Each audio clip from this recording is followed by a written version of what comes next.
සුදු ඇයි අර බත් එක කන්න නැතුව ඉතුරු කරේ? අපෝ ඒක කන්න බෑ අම්මේ. ඇයි කෙහෙල් මුව වහද උඹට? මට හිතා ගන්න පුළුවන් උඹලා ඕමනම් උඹලා දරුවෝ කොහොම වෙයිද කියලා.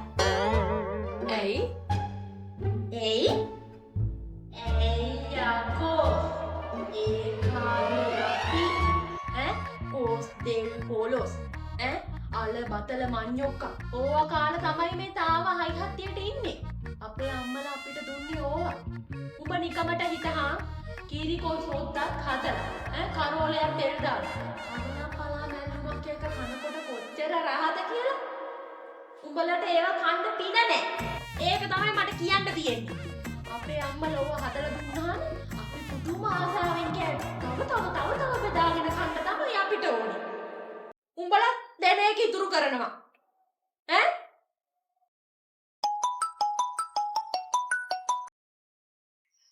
හෙලෝ ආවද? මං එන්න. කොහොම හිටහා? කවුද ආවේ?